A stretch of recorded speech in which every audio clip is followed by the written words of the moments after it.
If you move your IRA the wrong way, the IRS can hit you with taxes and a 10% penalty, even if you never meant to cash out. And in 2026, a lot of people are walking straight into this while switching from Vanguard to Fidelity, cleaning up old retirement accounts, or chasing a better high-yield savings account rate without understanding the rules. This is not some exotic tax loophole problem for hedge fund guys. This is normal people paperwork. One check mailed to the wrong place. One deposit made on day 61 instead of day 60. One "I thought the broker handled it" moment. And suddenly, the IRS may treat your retirement money like an early distribution. That means ordinary income tax, possible state tax, and if you're under 59 and a half, that extra 10% penalty on top. So what are we talking about? A rollover is just moving retirement money from one account to another. The safe version is simple. The dangerous version is called an indirect rollover, where the money touches your hands first. And that is where the math gets ugly. Banks and brokers love to make transfers look easy. Click here, sign there, wait 5 business days. Cute little progress bar. Meanwhile, the IRS is sitting in the background like, cool, the clock started. I know. Rent is insane. Groceries are still elevated, and people are trying to optimize every dollar in 2026. But retirement money is one of the few places where being almost right can still cost you thousands. The bigger problem is that people think all rollovers are basically the same. They are not. A trustee-to-trustee transfer, also called a direct rollover or direct transfer, depending on the account type, usually keeps you out of trouble because the money goes institution to institution. You never control the cash.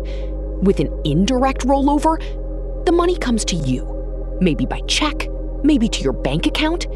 The second that happens, you are holding a lit match over your retirement future. And honestly, the real culprit is not just your spending, it's the system.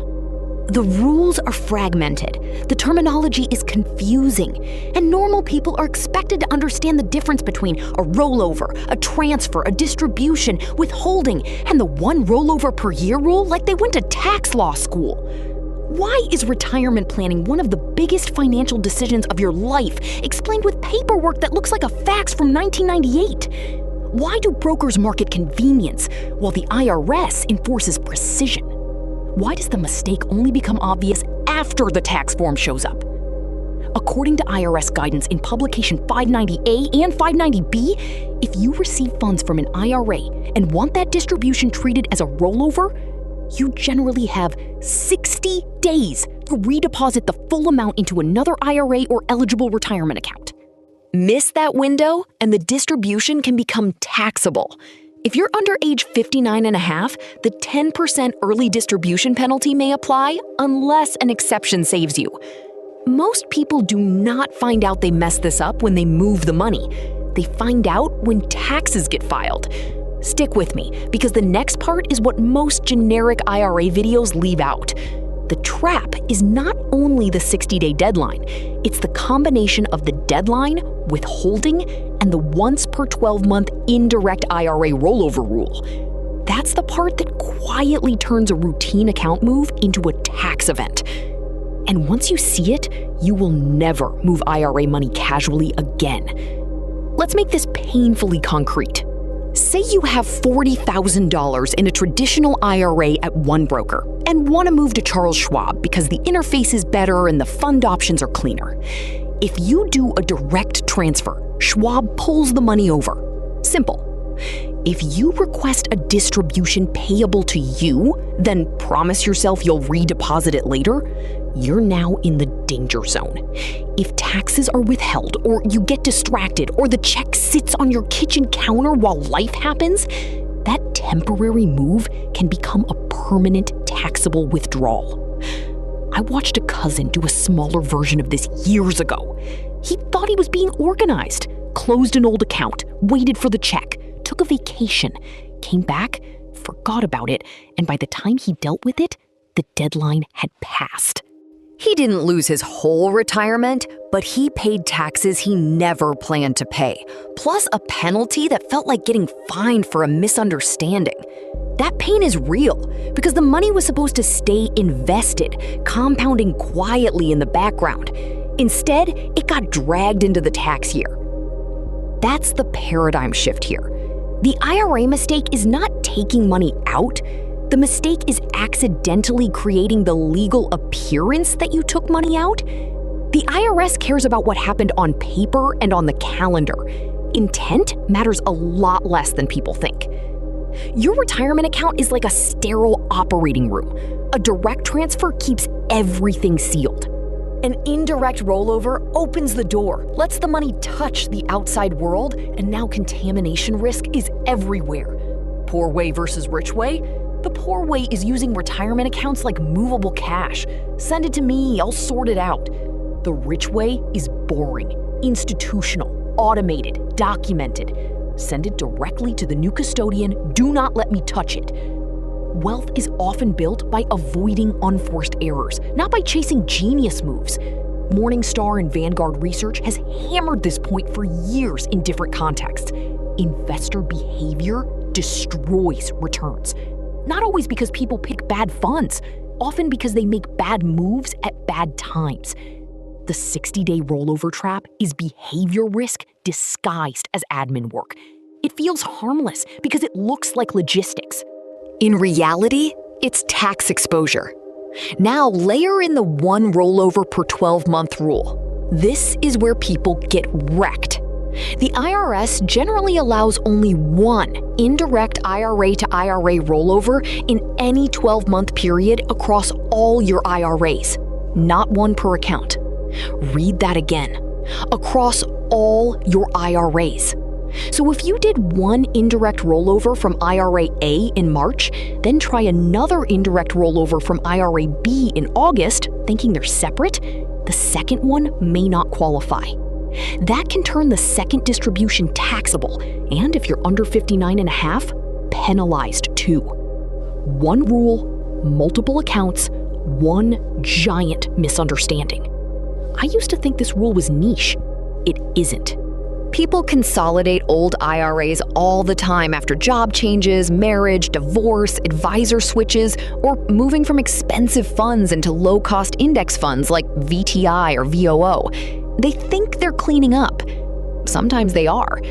Sometimes they're stepping on a landmine with a smile on their face. Now let me show you the part even a lot of financial content misses. If there is withholding on the distribution, you must replace that withheld amount out of pocket to complete a full rollover. If you only redeposit the net amount you received, the withheld portion can be treated as distributed and taxable. That means you can follow the deadline and still get taxed on the missing piece. Example, your IRA distribution is $20,000. With 10% withholding, you receive $10,000. If you just redeposit the 10, the $9,000 is taxable. You have to replace that $10,000 withholding out of pocket to complete the rollover. Now comes the motivational part. This is your chance. The chance to save yourself from hundreds of thousands of dollars in taxes and fees. Removing operational risk is big, but letting potential fees stack up is millions of lost opportunity. So don't just let it sit off to the side. Make this one move right, and it doubles down on your incredible progress. Taxes get withheld, and you only receive $16,000. You think, no problem, I'll just deposit the $16,000 into the new IRA. Wrong. To fully roll over the distribution, you generally need to redeposit the full $20,000 within 60 days. That means coming up with the other $4,000 from your checking account, then waiting to recover any excess withholding through your tax filing, if applicable. If you don't replace it, that $4,000 can be treated as taxable. That is quicksand. The more you move, the deeper it gets. You're trying to move retirement money from one custodian to another like a responsible adult. And still, one sloppy process can cost you. That's exactly why you need a system, not vibes. Slow is smooth. Smooth is fast. Fast and careless is expensive. Have you ever moved an old IRA or 401k and felt confused by the paperwork? Share what tripped you up in the comments. Someone watching probably needs that warning before they make the same move. This is not about getting rich overnight. It's about not getting nickeled and dimed by rules you were never clearly taught. If you can avoid the dumb tax, keep your retirement money in motion the right way, and let compounding do its job, you are already ahead of a shocking number of people. Boring wins. Clean paperwork wins. Direct transfers win. This channel is for people who want to get rich slowly and irreversibly. Subscribe if that's you, because the next financial mistake you avoid might be worth way more than the next hot stock you ever buy.